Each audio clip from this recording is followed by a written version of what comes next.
Hello दोस्तों, administrators academy में आपका स्वागत है। दोस्तों, जैसा कि हमने अपनी रणनीति में चर्चा की थी कि मध्य प्रदेश की परीक्षा पास करने के लिए, मध्य प्रदेश परीक्षा 2017 को पास करने के लिए क्या हमारी रणनीति होनी चाहिए। और इसी कड़ी में हमने बात की थी कि मध्य प्रदेश का जो जीके है उससे करीब 30 से 35 क्वेश्चन आते हैं। ऐसे में मध्य प्रदेश के जीके को पढ़ना बहुत ज़्यादा जरूरी है।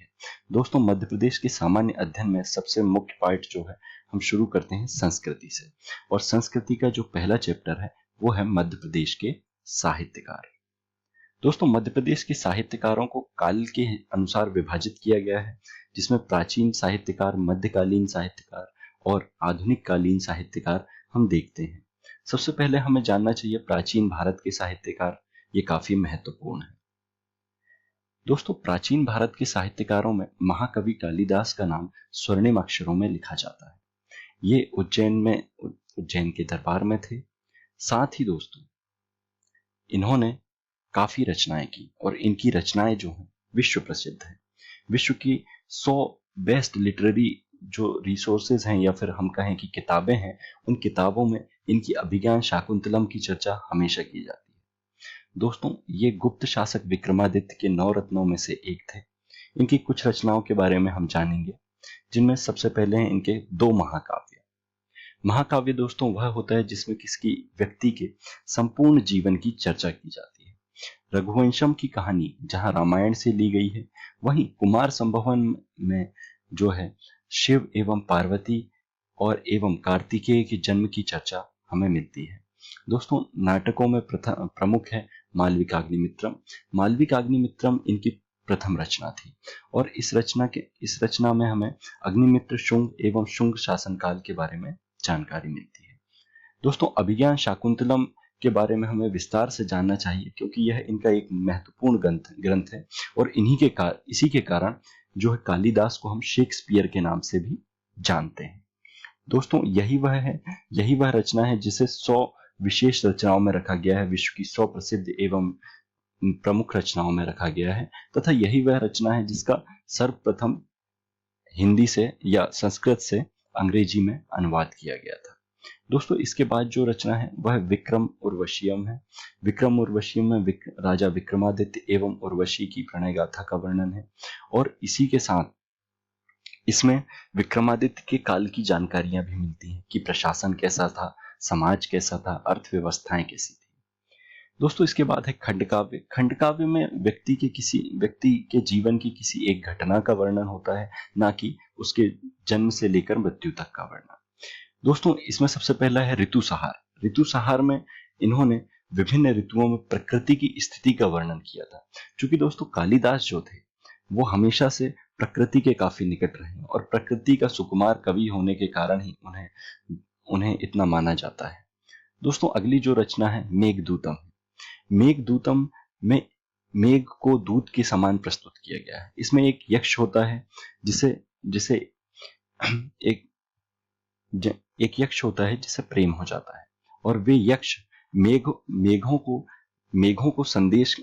के द्वारा संदेश भेजते हैं। अतः मेघ जो है दूत के अनुसार काम करता है, इसलिए मेघदूतम उनकी प्रमुख रचना है। दोस्तों, इसके बाद जो अगले कवि हैं, प्रमुख कवि हैं, वो है भर्तृहरि।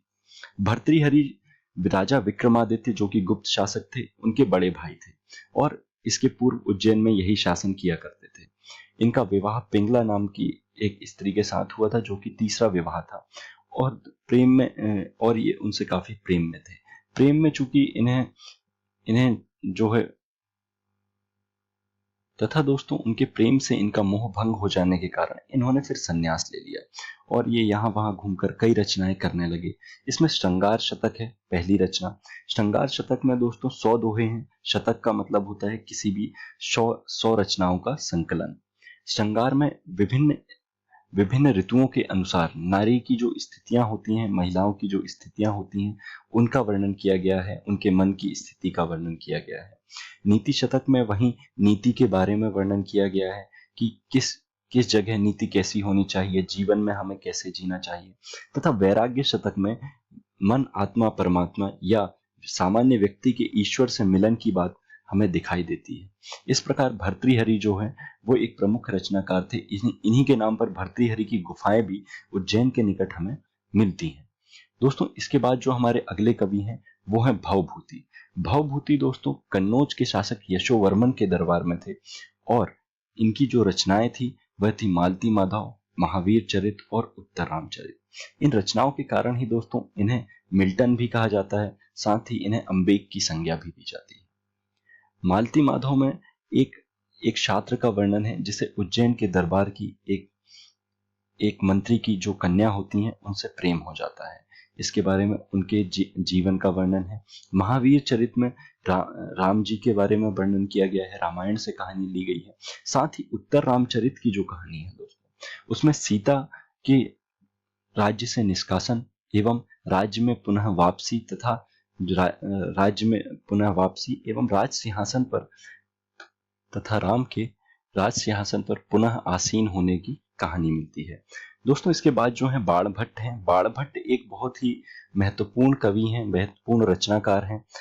ये जो थे हर्षवर्धन के दरबार में थे। दोस्तों हर्षवर्धन जो हैं वो गुप्तोत्तर काल के एक शासक हैं जो कि पुष्यभूति वंश के राजा थे। यह जो वंश है यह कन्नौज पर शासन करता था।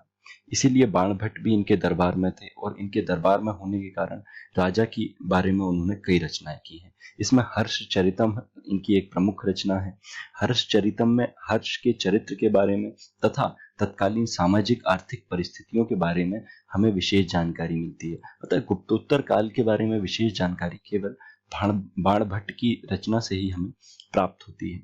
इसके बाद दोस्तों कादम्बरी एक इनकी रचना है। कादम्बरी में एक जो तोता होता है, तोते के द्वारा कथा कही जाती है और इसकी विशेषता यह है कि इसके अंदर कथा में कथा, कथा में कथा और कथा के अंदर और भी कथाएं हमें मिलती हैं। इसके अलावा दोस्तों बाणभट्ट की अन्य रचनाओं में मुकुटतादिक जो है वह एक प्रमुख रचना थी।